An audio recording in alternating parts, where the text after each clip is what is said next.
بالله من الشيطان الرجيم. بسم الله الرحمن الرحيم. ومنهم من يؤمن به ومنهم من لا يؤمن به وربك أعلم بالمفسدين. وإن كذبوك فقل لي عملي ولكم عملكم أنتم بريئون مما أعمل وأنا بريء مما تعملون. ومنهم من يستمعون إليك أفأنت تسمع الصم ولو كانوا لا يعقلون. ومنهم من ينظر إليك أفأنت تهدي العمي ولو كانوا لا يبصرون. إن الله لا يظلم الناس شيئا ولكن الناس أنفسهم يظلمون. ويوم يحشرهم كأن لم يلبثوا إلا ساعة من النهار يتعارفون بينهم قد خسر الذين كذبوا بلقاء الله وما كانوا مهتدين. وإما نرينك بعض الذين نعدهم أو نتوفينك فإلينا مرجعهم ثم الله شهيد على ما يفعلون. صدق اللہ مولانا العظیم. عزیزان گرامی، سورہ یونس کا 5واں رکوع شروع ہوا ہے. ایک آیت چوتھے رکوع کی تلاوت ہوئی اور باقی آیتیں 5ویں رکوع کی سورہ یونس کی چل رہی ہیں. اب حضرات کے علم میں ہے یہ بات کہ مکی صورتوں میں زیادہ تر بیان اللہ تبارک و تعالیٰ نے ایمانیات کے متعلق فرمایا ہے. یؤمنون بالغیب، ایک اللہ کے بندے کی صفت یہ ہے کہ وہ غیب پر ایمان لائے، اور غیب وہ ہے جو اسے اپنے اسباب سے نظر نہیں آتا. نہ آنکھ سے دیکھ سکتا ہے، نہ کانوں سے سن سکتا ہے، نہ ہاتھوں سے محسوس کر سکتا ہے، نہ ناک سے محسوس کر سکتا ہے. اس کو کہتے ہیں غیب. اور یہ خبر غیب کی انبیاء کرام ہی دنیا میں آ کر دیتے ہیں. اب ان غیب کی خبروں میں بنیادی چیز جو انسان کے اصلاح کے لیے ہے کہ انسان دنیا میں فسادی نہیں بلکہ امن پسند ہو کر رہے، اس کے لیے سب سے بنیادی چیز قیامت ہے. جو شخص قیامت کا قائل ہے کہ میں نے ایک دن مر کر اللہ کے سامنے دوبارہ اٹھنا ہے اور اپنی زندگی کا حساب کتاب لینا ہے، وہی اپنی زندگی کو سیدھے راستے پر چلا سکتا ہے. اور جس کا عقیدہ ایمان یہ ہو کہ بس میں نے مر جانا ہے، بس پھر کیا ہوگا، پھر دیکھی جائے گی، یہ آدمی کبھی بھی اپنی زندگی کے سمت کو درست نہیں کر سکتا. اس کی زندگی کی سمت ہمیشہ ٹیڑھی رہے گی. یہی حال مکے کے لوگوں کا تھا. اس حوالے سے آج کی آیات بھی نبی کریم صلی اللہ علیہ وسلم کی رسالت کے متعلق بھی ہیں، قرآن مجید کے متعلق بھی ہیں. اور یہ بھی بتایا گیا ہے کہ کچھ لوگ تو ایسے ہیں جو آپ کی باتوں کو صرف کان لگا کر سنتے ہیں، اور کچھ وہ لوگ ہیں جو صرف آپ کو دیکھتے ہیں کہ ہمیں کہیں نہ کہیں کوئی موقع مل جائے کہ ہم اعتراض کر سکیں. قرآن پاک میں پکی کی مثال بیان کی گئی ہے، مچھر کی مثال بیان کی گئی ہے، اور مکڑی کی مثال بیان کی گئی. اعتراض کرنے والوں کو اعتراض کا موقع ڈھونڈتے ڈھونڈتے یہی چیزیں ملی کہ قرآن مجید میں مکھی کی مثال بیان کرنے کا کیا فائدہ، اور قرآن مجید میں مکڑی کی مثال بیان کرنے کا کیا فائدہ. اللہ تعالیٰ نے نبی کریم صلی اللہ علیہ وسلم کو تسلی دی کہ یہ صرف سننے والے ہیں، ماننے والے نہیں ہیں. یہ صرف دیکھنے والے ہیں، ماننے والے نہیں. ان میں عقل نہیں ہے. دیکھ تو رہے ہیں لیکن اندھے ہیں، سن تو رہے ہیں لیکن بہرے ہیں. ایک حدیث میں آتا ہے کہ نبی کریم صلی اللہ علیہ وسلم نے صحابہ کرام سے خطاب کرتے ہوئے ارشاد فرمایا تھا کہ تمہارا کیا حال ہوگا اس زمانے میں جس زمانے میں تمہارے حکمران اندھے اور بہرے ہوں گے. صحابہ نے پوچھا یا رسول اللہ کیا سارے ہی اندھے ہو جائیں گے؟ سارے ہی نابین ہو جائیں گے کیا؟ آنکھوں والوں کے ہوتے ہوئے اندھے حکمران کیسے بنیں گے؟ کانوں والوں کے ہوتے ہوئے بہرے حکمران کیسے بنیں گے؟ تو نبی کریم صلی اللہ علیہ وسلم شاید فرمایا نہیں، ان کی آنکھیں تو ہوں گی، ان کے کان تو ہوں گے، لیکن اللہ تعالیٰ ان کی آنکھوں اور کانوں پر مہریں لگا دیں گے، ان کو حق بات سمجھ میں نہیں آئے گی۔ آج کی دنیا یہی اکثریت کی بات کرتی ہے۔ اللہ تعالیٰ نے یہاں یہ بھی ارشاد فرمایا کہ ہم نے جتنے بھی انبیاء کرام بھیجے نوح علیہ السلام کے بعد، کسی نبی کے ساتھ 100 آدمی تھے تو کسی کے ساتھ 100 سے بھی کم آدمی تھے۔ اکثرہم لا یعقلون اکثرہم الکافرون، اکثریت تو گمراہوں کی تھی، انبیاء کے زمانے میں بھی، نبیوں کے زمانے میں۔ حدیث میں آتا ہے کہ قیامت کے دن نوح علیہ السلام جنہوں نے 950 سال تبلیغ کی تھی، 950 سال تبلیغ صرف، قیامت کے دن آئیں گے تو 100 امتی بھی نہیں ہوں گے ان کے ساتھ، 100 آدمی بھی ان پر ایمان لانے والے نہیں ہوں گے۔ اللہ تعالیٰ نوح علیہ السلام کے زمانے میں پیدا ہونے والے لوگوں سے پوچھیں گے کہ تمہارے پاس کوئی ہمارا قاصد آیا تھا جس نے تمہیں ہمارے بارے میں بتایا؟ تو کہیں گے نہیں، ہمارے پاس تو کوئی نہیں آیا۔ خود قرآن پاک کہتا ہے کہ وہ جواب میں یہی کہیں گے کہ ہمارے پاس کوئی نہیں آیا۔ اور علماء مفسرین نے لکھا ہے کہ مشرک بے حیا ہوتا ہے، اس کو حیا نہیں ہوتی، اس لیے قیامت کے دن بھی بے حیا بن کر اللہ کو یہی کہے گا کہ اللہ میرے پاس تو کوئی نہیں آیا۔ نوح علیہ السلام کہیں گے اللہ میں نے سب کچھ ان کو پیغام تیرا پہنچا دیا، دن کو بھی رات کو بھی، اچھے موسم میں بھی برے موسم میں بھی، زور سے بھی ان کو کہا، آہستہ بھی کہا، کانوں میں بھی ان کو جا کر سمجھایا، ان کے گھر گھر جا کر سمجھائے، مانے نہیں۔ تو اللہ تعالیٰ فرمائیں کہ بھائی گواہ کرو، پیش کرو۔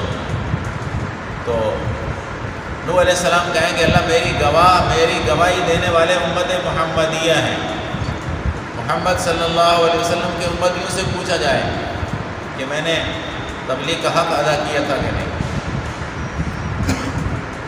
اللہ تعالیٰ امت محمدیہ کی شہادت لیں گے، اس امت سے پوچھا جائے گا کہ نوح نے علیہ السلام نے اللہ کا پیغام پہنچایا تھا کہ نہیں؟ تو یہ امت گواہی دے گی کہ ہاں اللہ پیغام پہنچا دیا تھا۔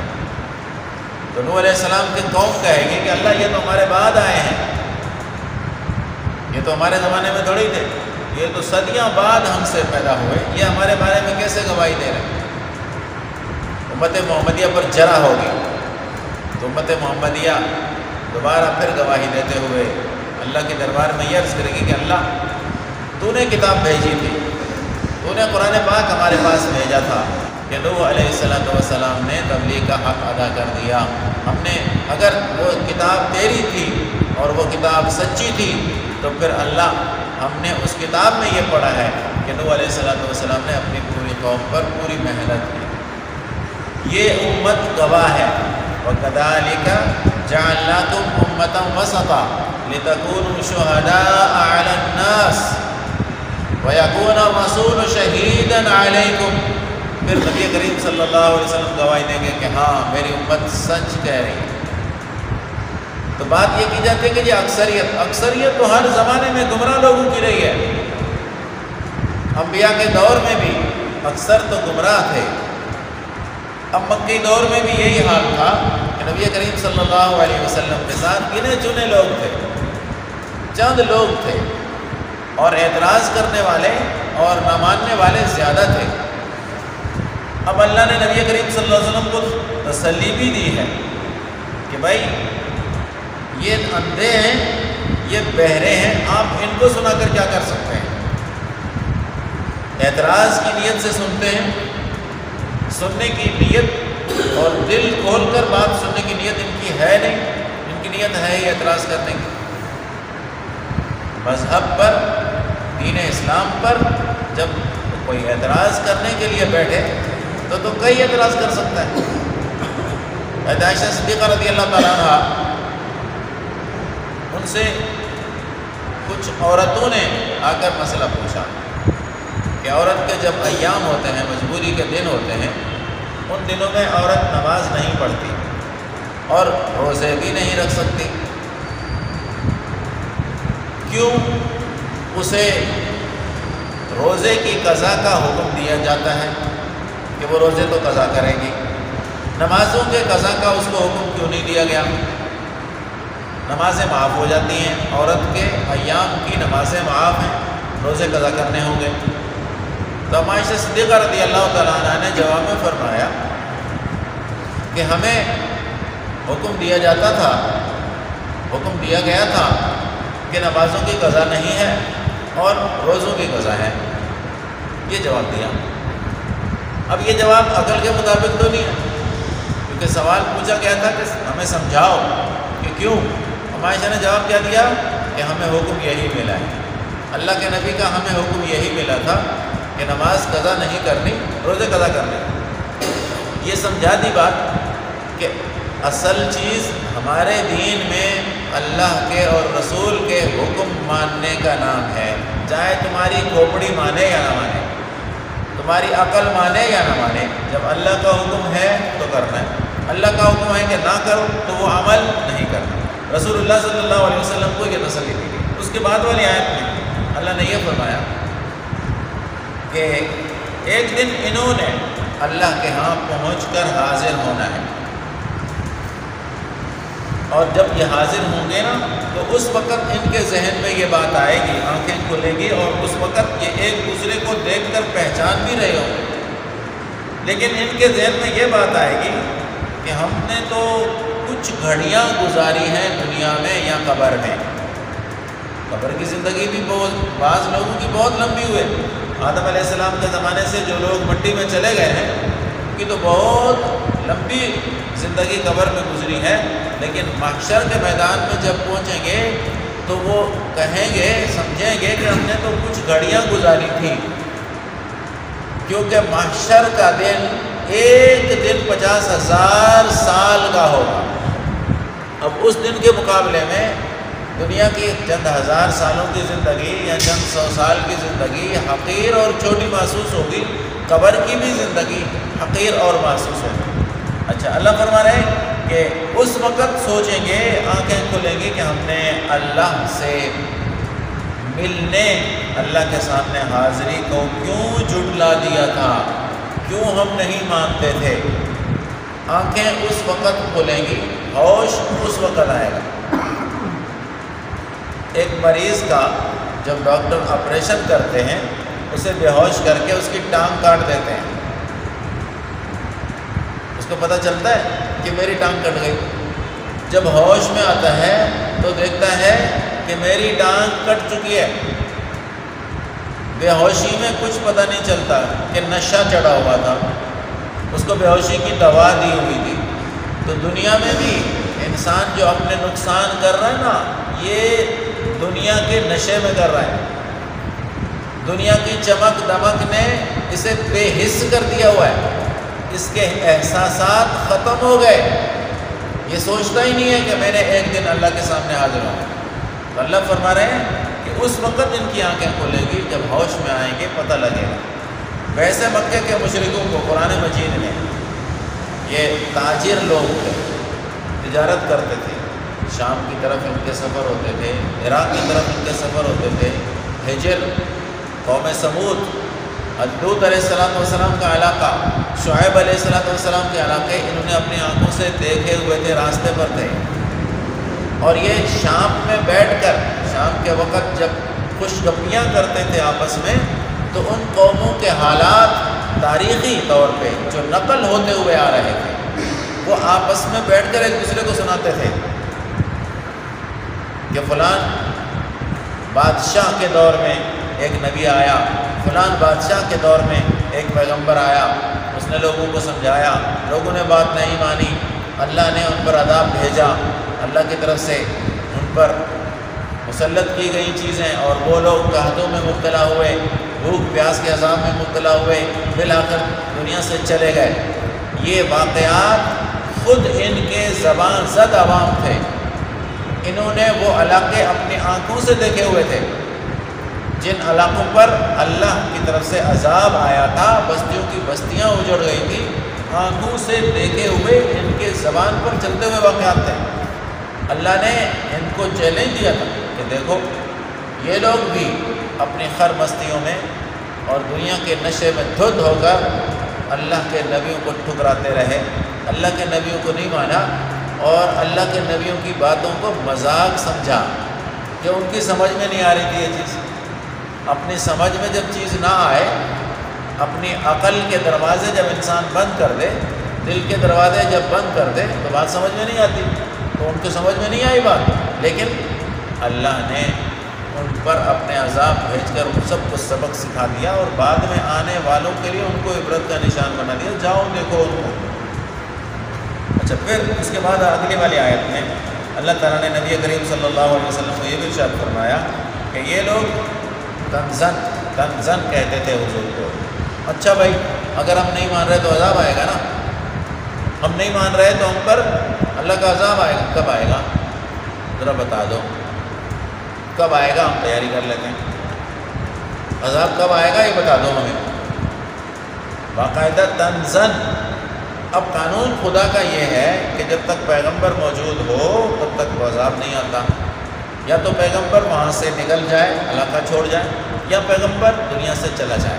اللہ نے اس کے متعلق فرمایا کہ ہاں بعض عذاب تو ہم آپ کی موجودگی میں ہی ان پر نازل کریں گے، اور بعض عذاب آپ کے چلے جانے کے بعد بھی ہو سکتے ہیں۔ اور ایسا ہی ہوا کہ نبی کریم صلی اللہ علیہ وسلم کی زندگی میں صرف پہلی جنگ بدر جو لگی اس میں ان کا غرور خاک میں مل گیا، ان کی ساری جو خر بستیاں تھیں وہ صرف پہلی لڑائی میں ہی خاک میں مل گئیں، ان کا غرور بھی گیا۔ یہ اللہ کی طرف سے عذاب تھا ان پر، اگر مان جاتے تو یہ تھوڑی موقع آتا، اور یہ تو نکلے تھے کہ ہم تھوڑی سی تعداد مسلمانوں کی ہے، ہم تو ان کو مٹی میں ملا کر رہیں گے۔ باقاعدہ مکہ مکرمہ سے ابو جہل ڈھول ڈھماکوں کے ساتھ نکلا تھا، گانے والی رنڈیاں لے کر نکلا تھا کہ ہم تو جشن منائیں گے، بدر میں ہم جشن منائیں گے۔ ہمارے ملک میں بھی آپ نے سنا ہے نا، مسجدوں میں ڈھول ڈھماکے ہو رہے ہیں، مسجد میں اداکار آتے ہیں مسجدوں میں، اور ان کی سرپرستی کرنے والے حکومتی ارکان اور وزیر مشیر ہوتے ہیں۔ مسلمانوں کے لیے یہ ڈوب مرنے کا مقام ہے کہ مسجد میں فلم بندی ہو رہی ہے، مسجد میں ناچ گانے کی مجلس لگ رہی ہے، اس سے زیادہ اور کیا حقارت ہوگی۔ ابو جہل باقاعدہ یہ نظم بنا کر چلا تھا وہاں سے کہ ہم بدر میں جشن منا کر پھر واپس آئیں گے مسلمانوں کا ستیہ ناش کر کے، لیکن اللہ نے وہ سبق سکھایا ان کو کہ ان کی کمر ہی ٹوٹ گئی۔ یہ حضور کے زمانے میں، اور نبی کریم صلی اللہ علیہ وسلم کی وفات کے بعد صحابہ کرام کے دور میں دو بڑی سلطنتیں تھیں کافروں کی، وہ بھی ملیا میٹ ہو گئی، نام و نشان تک مٹ گیا۔ نبی کریم صلی اللہ علیہ وسلم فرمایا اذا ہلاک قیصر فلا قیصر بعدہ، اذا ہلاک کسریٰ فلا قیصر بعدہ، ولا تنفقن کنوزہما فی سبیل اللہ۔ آپ نے فرمایا کہ یہ جو موجودہ قیصر ہے، روم کا بادشاہ، اس کو قیصر کہا جاتا تھا، جو بھی بادشاہ ہوتا نام اس کا الگ ہے، اسی طرح فارس کے بادشاہ کو کسریٰ کہا جاتا تھا۔ فرمایا جب یہ چلے جائیں گے نا، ان کے بعد ان کی طاقت ختم ہو جائے گی، دوبارہ ان کا شان و شوکت دنیا میں قائم نہیں ہو سکے گا۔ اور صحابہ کرام نے دونوں بادشاہیوں کو ملیا میٹ کر دیا، دونوں بادشاہیں جوتے کے نوک پہ رکھی، اور ان کے خزانے ٹھڈے مار مار کر صحابہ کرام نے ان بادشاہوں کے تاجوں کو ٹھڈے مار مار کر مال غنیمت میں جمع کیا، ہاتھ تک نہیں لگائے۔ شاہی تاج کو ہاتھ تک نہیں لگایا، پیروں سے ٹھڈے مار مار کر خزانے سرکاری میں جمع کروایا۔ یہ بھی تو اللہ کی طرف سے عذاب تھا نا لوگوں پر، نہ ماننے والے، اور جنہوں نے مانا اللہ نے ان کو بہت بڑی شان و شوکت بخشی۔ تو نبی کریم صلی اللہ علیہ وسلم کو ارشاد فرمایا گیا کہ بھائی ان کو ہم آپ کے بعد بھی چڑھائیں گے اور پھر یہ ہمارے پاس آئیں گے، بالآخر انہوں نے ہمارے پاس لوٹ کر آنا ہے کہ دیکھیں ہم مسلمان ہیں، اور ہماری صفت قرآن مجید نے یؤمنون بالغیب کہی ہے کہ اندیکھی باتوں کو مانتا ہے مسلمان۔ مغربی ریفارمر، مغربی اسکالر بڑی تحقیقات کے بعد جا کر کہتے ہیں ہاں رسول اللہ صلی اللہ علیہ وسلم محمد الرسول اللہ کی یہ جو سنت ہے نا اس میں بڑے فائدے، تو بڑی تحقیقات کے بعد یہ بات بتاتا ہے نا۔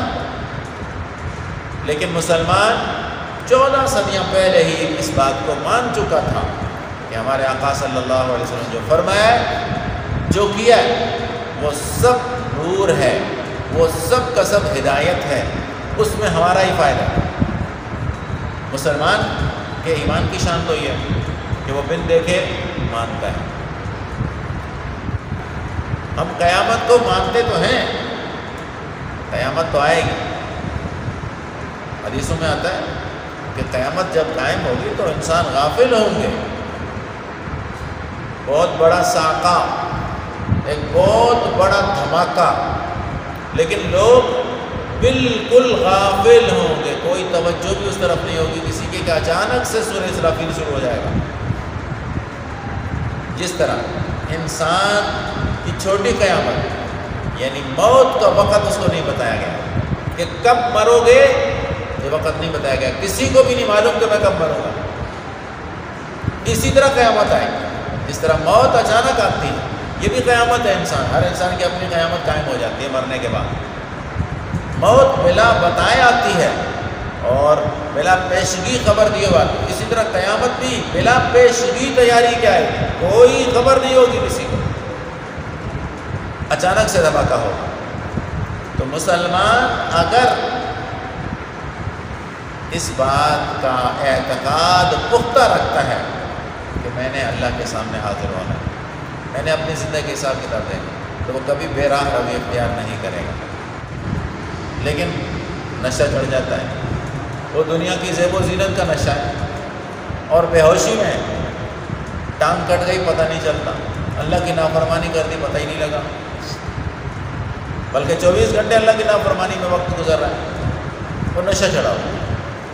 تو اس اعتقاد کو، اپنے عقیدے کو درست کرنے کی ضرورت ہے کہ ہم قیامت کو ماننے والے ہیں، اور قیامت کو جب انسان مانتا ہے، اس کے اعتقاد میں قیامت کا یقین اچھی طرح بیٹھ جاتا ہے نا، تو اس کو دیکھ کر پتہ چلتا ہے کہ یہ مسلمان ہے، یہ ایمان بالغیب لانے والا یہ شخص ہے، اس کو کسی کی کوئی پرواہ نہیں ہوتی۔ اگر مسلمان کا اعتقاد قیامت پر پختہ ہے تو وہ دکھتا ہے مسلمان کہ یہ مسلمان ہے، اور اگر اعتقاد پختہ نہیں تو صرف نام سے کوئی مسلمان نہیں بن جاتا۔ نام کے مسلمان کہنے سے، یا نام محمد یا عبداللہ یا عبید اللہ رکھنے سے کوئی مسلمان نہیں ہو جاتا۔ نام کا مسلمان، شناختی کارڈ کا مسلمان نہیں بنتا جب تک کہ اس کے اعمال قیامت کے عقیدے کے مطابق نہ ہو، قیامت کے عقیدے کو مان کر اپنی زندگی گزارنے والا نہ۔ یہی آج کے مضمون کا سبق ہے۔ اللہ تعالیٰ ہمارے اعتقاد کو درست فرمائے، اللہ تعالیٰ ہمیں قیامت کا یقین نصیب فرمائے اور اس کے مطابق اپنی زندگیاں گزارنے کی توفیق